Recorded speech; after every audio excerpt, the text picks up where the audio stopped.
City Union பேங்க்ல புதுசா அறிமுகப்படுத்திருக்காங்க 5 types of current accounts. Start up, regular, silver, gold, platinum. City Union Bank எல்லாம் கூட்டிகிட்டு போனாங்க. எங்கே பார்த்தாலும் பார்த்தீங்கன்னா வாய்க்கா வரப்புகள், எங்கே பார்த்தாலும் வளர்ச்சி பெறாத ரோடு சாலைகள் இல்லாத ஒரு பகுதியாக இருந்தது. நாங்கள் வெற்றி பெற்றோம். நான் இந்த தொகுதியில் வெற்றி பெற்றேன். ஆட்சியில் இருந்தோம், அமைச்சராக்குனாங்க அம்மா. அதன் மூலமாக இன்றைக்கி மேம்பட்ட ஊராட்சியாக கோவில் பாப்பாவுடைய ஊராட்சி ஒரு வளர்ச்சி பெற்ற ஊராட்சியாக, தன்னிறைவு பெற்ற ஊராட்சியாக இன்றைக்கு திகழ்ந்து கொண்டிருக்கு. இதுக்கு அடிப்படை தேவைகளே வேணும்னு கேட்டது எங்களுடைய தலைவர் சரவணனும் துணைத் தலைவர் அருமை தம்பி சோனை அவர்களும் மற்றும் இதனுடைய உறுப்பினர்கள் லட்சுமணன் இங்கே இருக்காங்க, கணேசன் இருக்காரு, மனோகர் இருக்கார். பலர் இங்கே அடிக்கொரு முறை இந்த பகுதிக்கு இது வேண்டும் அது வேண்டும் என்று கேட்பார்கள். உடனடியாக செய்யக்கூடிய வாய்ப்பு இருந்ததன் அடிப்படையில் செய்திருக்கிறோம் என்பதை தெரிவிச்சுக்கிறேன். இன்றைக்கு கூட நம்ம இந்த பகுதியில் ரேஷன் கடை, நியாய விலை கடை வாடகை கட்டடத்தில் இருக்குது. அது 13,60,000 ரூபாயில் இன்றைக்கி பூமி பூஜை போட்டிருக்கோம். இதே மாதிரி தான் பார்த்தீங்கன்னா கடந்த 22/3/2025 12 லட்சம் ரூபாயில் மணமகன் மணமகள் அறை கட்டி கொடுத்துருக்கோம். அந்த சமுதாயோட மினி கல்யாண மண்டபம் இந்த ஊராட்சி பகுதியில் நடக்கிற, நம்ம கோவில் பாப்பாவுடைய பகுதியில், இந்த பகுதியில் நடக்கிற சிறு சிறு திருமணங்கள், காது குத்தாக இருந்தாலும், பூப்புனித நீராட்டு விழா இருந்தாலும், ஒரு நிகழ்வாக இருந்தாலும் அந்த இதை பயன்படுத்தி கொள்ளலாம் என்ற அடிப்படையில் சமுதாய கூடமாக ஒரு சின்ன திருமண மண்டபம் கட்டி கொடுத்து அதுக்கு மணமகள் அறை வேணும்னு சொன்னாங்க. அதையும் சேர்மன் கேட்டுக்கொண்டிருக்கிறாங்க, கட்டி கொடுத்துருக்கோம். அதே 2011, 2012, 2012, 13 தொடர்ந்து இந்த பகுதியினுடைய பேவர் பிளாக் சாலை அமைக்கிறது, பார்த்தீங்கன்னா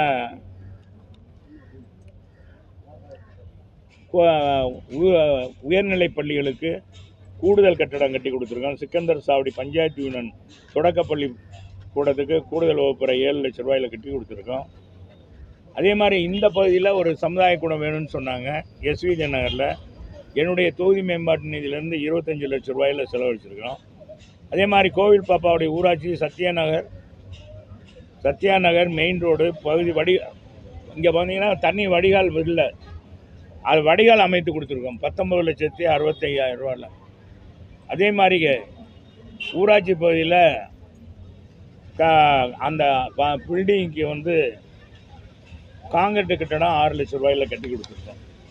இப்படி எண்ணற்ற திட்டங்களை நாங்கள் இந்த பகுதிக்கு நான் சட்டமன்ற உறுப்பினராக வந்த பிறகு சிக்கந்தர் சாவடியில் நடுநிலைப்பள்ளிக்கு கூடுதல் கட்டணம் 10 லட்சம் ரூபா, கோவில் பாப்பாவுடைய அரசு உயர்நிலைப்பள்ளி கூடுதல் கட்டணம் 18,50,000 ரூபா, கோவில் பாப்பாவுடைய திருமலை நகர் பகுதியில் பாதாள சாக்கடை அமைப்பதற்கு 15,35,000 ரூபா, கோவில் பாப்பாவுடைய ஜே நகர் பகுதியில் பேவர் பிளாக் சாலை அமைப்பதற்கு 5 லட்சம் ரூபா, கோவில் பாப்பாவுடைய மந்தை தெருவில் பேவர் பிளாக் சாலை அமைத்து கொடுத்துருக்கோம், அதுக்கு 10 லட்சம் ரூபா.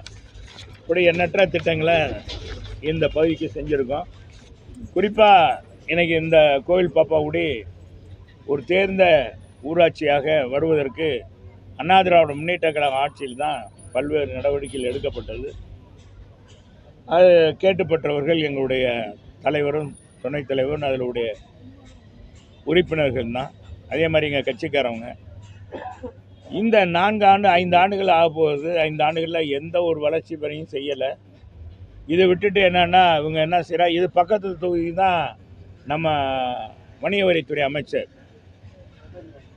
அவர் தொகுதி தான் பக்கத்தில் வருது. அதில் என்னென்னா இதை மட்டும் எடுத்து மாநகராட்சியில் சேர்க்கணுன்றாங்க. இங்கே 100 நாள் வேலை வாய்ப்பும் போயிடும், பூரா பார்த்திங்கன்னா வரிக்கு மேல் வரி போட்டுருவாங்க.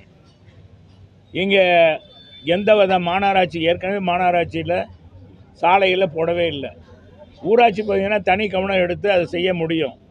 ஆனால் மாநகராட்சி பகுதினா மாநகராட்சி ஒட்டுமொத்தமாக போகும்போது வளர்ச்சி பெற குறிப்பாக சொல்லணும்னா நம்ம வணிக வரித்துறை அமைச்சருடைய தொகுதி தான் அந்த பக்கத்தில் பார்த்தீங்கன்னா கூடர் நகரில் சாந்தி நகர் அந்த பகுதி பார்த்தீங்கன்னா அவருடைய தொகுதியில் தான்.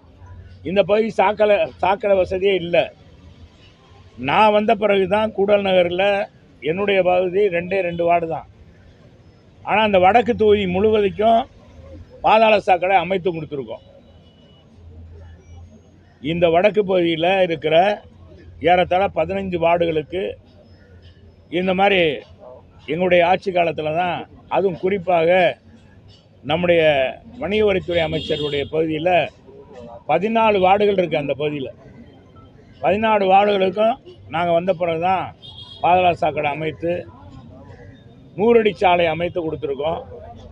நாங்கள் கட்சி பேதம்லாம் பார்க்குறதே இல்லை, மக்களுடைய நலன்தான் கருதி இதெல்லாம் செய்திருக்கிறோம் என்பதையும், இதனால்தான் மக்கள் அந்த பகுதிக்கு 24 மணி நேரம் தங்கு தடையின்றி குடிநீர் கிடைப்பதற்கு முல்லை பெரியார் அணையிலிருந்து கூட்டு குடிநீர் திட்டத்தின் மூலமாக அந்த பகுதிகளுக்கும் அவருடைய பகுதிக்கும் இன்றைக்கி திட்டம் வகுத்து அதுக்கான பணிகள் நடந்து கொண்டு இருக்கிறது.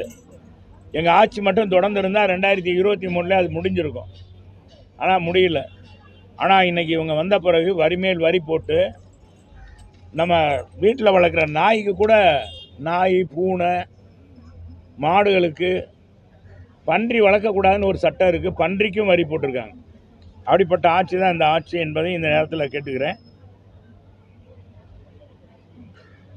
அது மட்டுமல்ல தம்பி, எஸ்வி நகரில் பார்த்தீங்கன்னா அது எங்கள் ஆட்சி ஆகும்போது தண்ணி எல்லாம் இங்கே தேங்கிடுது. நான் சொன்னேன் பூராமே இது என்னென்னா வடிகால் வசதி கிடையாது.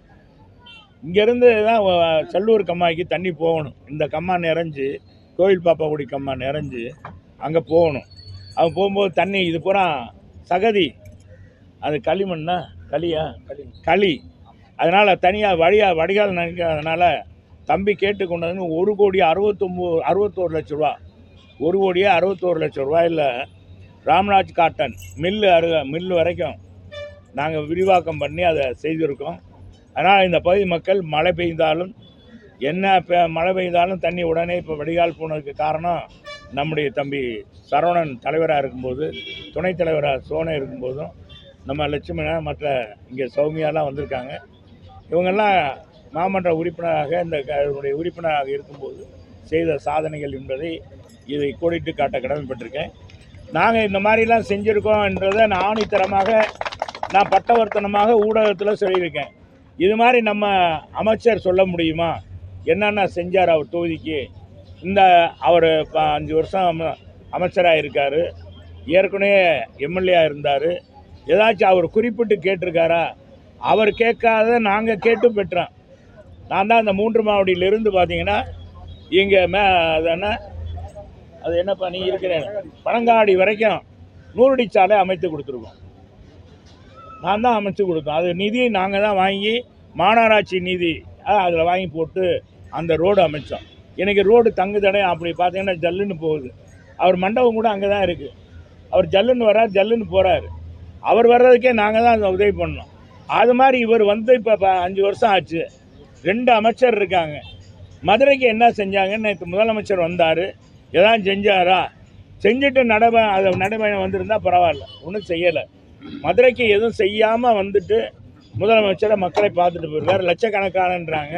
ஆனால் அங்கே குறிப்பிட்டு பார்க்கும்போது அங்கே வந்தவங்களுடைய எண்ணிக்கையே, அது வந்தவங்க இல்லை, கூட்டிகிட்டு வந்த கூட்டம். அது தானாக சேர்ந்த கூட்டம் இல்லை. முதலமைச்சர் நமக்கு நிறைய செஞ்சுட்டாரு, அதனால் நம்ம போவோம், நம்ம முதலமைச்சரை போய் பார்க்கணும். அதிமுக ஆட்சியில் செய்யாததெல்லாம் அவங்க செஞ்சுருக்காங்கப்பா சாதனை. நம்ம முதலமைச்சர் வர்றாரு, நம்ம முதலமைச்சரை போய் பார்க்கணும் அப்படின்னு எந்த மக்களும் வரல. இது கூட்டிகிட்டு போன கூட்டம் என்பதை நான் நேற்று கூட்டிகிட்டு போன கூட்டம். அதுலேயும் லட்சக்கணக்கான பத்திரிகைகளை கொடுத்து இது பண்ணிக்காங்க. அங்கே வத்ததே 30,000-40,000 பேருக்குள்ளே தான். எத்தனை கிலோமீட்டர் பாருங்கள், மொத்தத்தில் யார் எவ்வளோ கூட்டிகிட்டு வந்தாங்க. அப்போ எங்களோட புள்ளி விவரமே இருக்குது. கேட்டால் நான் அமைச்சருக்கு கூட கொடுக்க தயார், அவர்கிட்ட கொடுக்க தயார். அதுலேயே பாதி பேர் போயிட்டாங்க. ரொம்ப நேரத்துக்கு முன்னாலே 3 மணி 4 மணிக்கு கூப்பிட்டு வந்து ஒரு 6 மணிக்கு 7 மணிக்கு வரவும் பாதி பேர் போயிட்டாங்க. இதுதான் நடந்தது என்பதையும் தெரிவிச்சுக்கிறேன். இது என்னப்பா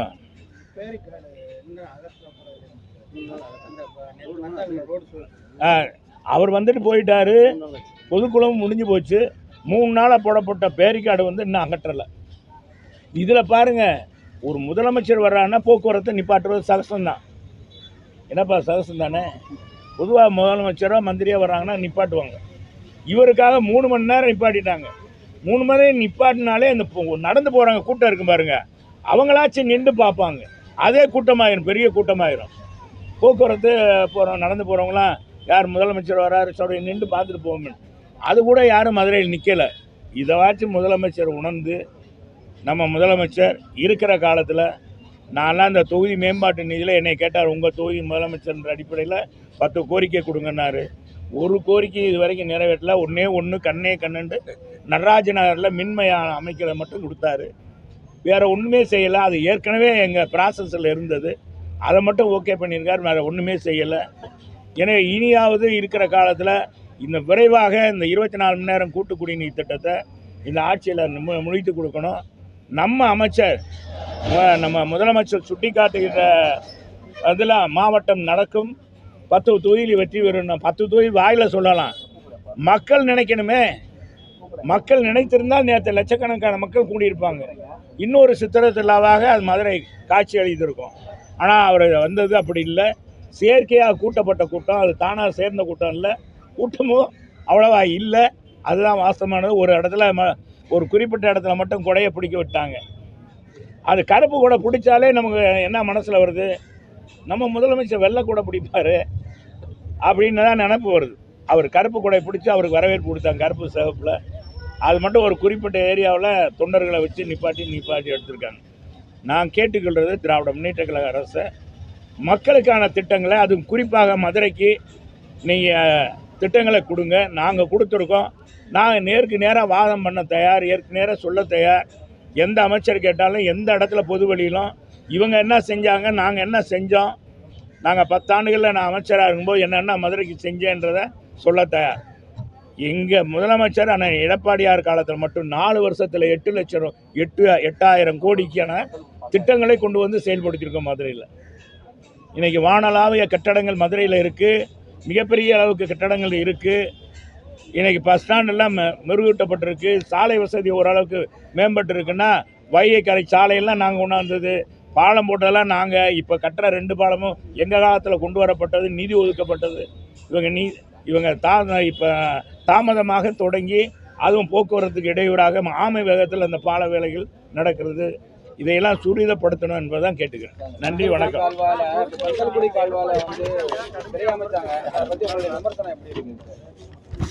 நான் போட்ட கந்தல்குடி கால்வாய் ஏங்க, என்னங்க நம்ம முதலமைச்சர் இங்கே தானே இருக்கார், எங்கள் தமிழ்நாட்டில் தானே இருந்தார். அவர் என்ன கூவம் கால்வாயெல்லாம் பார்த்ததே இல்லையா? என்ன பாருங்க, மதுரைக்காரன் எது செஞ்சாலும் வித்தியாசமாக செஞ்சிடறான். அவர் நடக்கிறதுக்கு மாட்டேன். இங்கே மதுரையில் குண்டும் குழியில் நம்ம நடக்கிறோம். இந்த சாலையில் நம்ம மதுரையில் பார்த்தீங்கன்னா எங்கே பார்த்தாலும் சாக்கடைகளும் இது போயிட்டுருக்கு. என்ன பாருங்க, நம்ம முதலமைச்சர் வர்றது மட்டும் அது காரில் வர்றாருல்ல, காரில் தான் வர்றாரு. அது விலை உயர்ந்த காரு. அந்த காரு கூட மேடு பண்ண ஏறக்கூடாதுன்றக்கா ரோடு போட்டிருக்கான், புது சாலை. ஆனால் மதுரையில் வரி கட்டியிருக்கோம், வரிக்கு மேல் வரி மாநகராட்சி போட்டிருக்கு. நடந்தால் கூட வரி போடாத ஒரே மாநகராட்சி தான். நடந்தால் கூட சாலை வரி, அடுத்த தப்பி தவறி இந்த ஆட்சிலாம் வந்துச்சுன்னா சாலை வரியே போட்டுருவாங்க. அந்த அளவுக்கு அத்தனை வரியும் போட்டிருக்கு. ஆனால் மாநகராட்சி மக்களுக்கு ஒன்றும் செய்யலை. ரோடு அவர் வர்றதுக்கு நடக்கிறதுக்கு சொகுசாக வரணுமா, நம்ம முதலமைச்சர் வரணும்னு புது சாலை. நம்ம முதலமைச்சர் என்ன நினைப்பார், ஓ மதுரையில் பூரா இப்படி தான் சாலைகள்லாம் இருக்குது, ரோடெல்லாம் போட்டிருக்காங்க அப்படின்னு தான் அவர் பேசுகிறாரு. அவர் பேசுகிறாராம். அதே மாதிரி ஒரு என்னங்க பந்தலூடி வாய்க்கால், ஒரு பக்கம் இஸ்லாமியர் அதிகமாக வாழ்கிறாங்க, இன்னொரு பக்கம் பட்டியலின மக்கள் வாழ்கிறாங்க. பட்டியல் அதில் தாங்க இரவு பகலாக இருக்காங்க, அந்த நாசத்தில் தான் இருக்காங்க. எங்களை கேட்குறாங்க. ஒருத்தர் கூட என்னை கூட வஞ்சிருந்தார், திமுக சகோதரர். நான் அந்த பந்தலூடி வாய்க்காலை போட்டிருந்தேன். திருமாக்கூல் விஞ்ஞானியே, உங்கள் காலத்தில் என்ன செஞ்சேன்? எங்கள் காலத்தில் அந்த சாக்கடையை அந்த சாக்கடை தண்ணியெல்லாம் உறிஞ்சி அந்த எம்எம் லாட்ஜ் பக்கத்துலேயே மீனாட்சி காலேஜ் அருகாமையிலேயே 2.5 கோடி ரூபாயில் ரீப்ராசஸ் பண்ணி அந்த சாக்கடையே தேங்காத அளவுக்கு, அந்த மக்களுக்கு எப்போவும் தான் சாக்கடை தேங்காத அளவுக்கு மழை நீர் மட்டும் வந்தால் அது போயிடும். மற்ற அந்த சாக்கடையே வந்து வைகையில் கலக்காத அளவுக்கு நாங்கள் அதை தடுப்பு செய்து அந்த மிஷின்லாம் போட்டு பரிச்சாத்த முறையில் நடக்க வேண்டிய சூழ்நிலையில் ஆட்சி மாற்றம் ஏற்பட்டுச்சு. இப்போ என்ன பாலம் கட்டுறோம்னு சொல்லிட்டு அந்த எண்டையரில் அந்த 2.25 கோடிக்கு உருவாக்கப்பட்ட அந்த ஸ்ட்ரக்சரே எடுத்து விட்டாங்க. இன்றைக்கி அந்த சாக்கடை கிடக்கு. நான் உண்மையிலே கேட்டுக்கிறேன், இதை முதலமைச்சர்கிட்ட கூட சொன்னேன். அதை உண்மையை அதை காட்டிலும் மெருகூட்ட போகிறோம்னு சொன்னாங்க, உண்மையை செய்யலை. இன்றைக்கி பார்த்தீங்கன்னா அதுதான் சாக்கடை. அந்த சாக்கடையை மறைக்கிற அவரை பார்க்கக்கூடாதான். பார்த்தீங்கன்னா அவருக்கு அவர் அந்த வாடை இதாகக்கூடாதான். நம்ம முதலமைச்சர் எப்போவுமே உடம்பை நல்லா வச்சுக்கிடுவார். முகக்கவசம் போட்டுக்கிட்டு மக்களை பார்க்க முடியாது, அது அங்கிட்டு பார்க்க முடியாது. அந்த நாற்றம் எடுக்குன்னு சொல்கிறதுக்காக அலங்கார தோரணம் பட்டினாங்க எத்தனை கிலோமீட்டர் அப்பா. அது அங்கே இருக்க விடுதலை சிறுத்தைகள் போராட்டம் பண்ணி ஆர்ப்பாட்டம் பண்ணி, ஏண்டா நாங்கள் இதில் தான் வாழ்கிறோம் இரவு பகலாம். ஏன்னா முதலமைச்சர் வந்து ஒரு 2 நிமிஷம் கூட, ஒரு 2 நிமிஷம் ஆகுமா அது கிடக்கிறதுக்கு. இவர் எம்எஸ் பாண்டி கூட அங்கே தான் இருந்தார். இப்போ தான் பனங்காடிக்கு போயிட்டார். கவுன்சிலர் அந்த பஸ்ஸில் இருந்தார் அவர். நீங்கள் அந்த பகுதியில் அது பாதி போயிட்டு இஸ்லாமிய பகுதிக்கு அவர். ஆனால் பார்த்தீங்கன்னா அதை கடக்கிறதுக்கு இவ்வளோ துணி கட்டுறீங்க. நீங்கள் இவ்வளவு சிரத்தை எடுக்கிற நம்ம மாவட்ட ஆட்சித்தலைவர் அதுலேயும் ஒரு போடு போட்டாரு பாருங்க. அது யார் கட்டினாங்களோ மீது நடவடிக்கை எடுக்க விடுங்க. எப்பா நம்ம மாவட்ட ஆட்சியாளர் மாதிரி நான் ஒரு ஆளை பார்த்ததே இல்லை இதுவரைக்கும். இப்படிப்பட்ட ஒரு மாவட்ட ஆட்சித்தலைவர் மதுரைக்கு கிடைத்திருக்கார், அது திமுகவுக்கு கிடைத்திருக்கார். ரொம்ப நன்றி.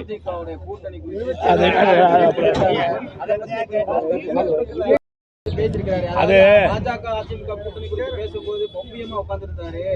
ஒரு கால்ல கூட தான் விழாத குறையா அப்படின்ற ஒரு குற்றச்சாட்டு வச்சிருந்தார் முதல்வர். இதை எப்படி பாக்குறீங்க? நான் என்னன்னா, இது எதிர்கட்சி தலைவர் முதலமைச்சர் அவர் பேசுவார், எப்பவுமே பேசுறது தானே, அது புதுசா ஒன்றும் இல்லை.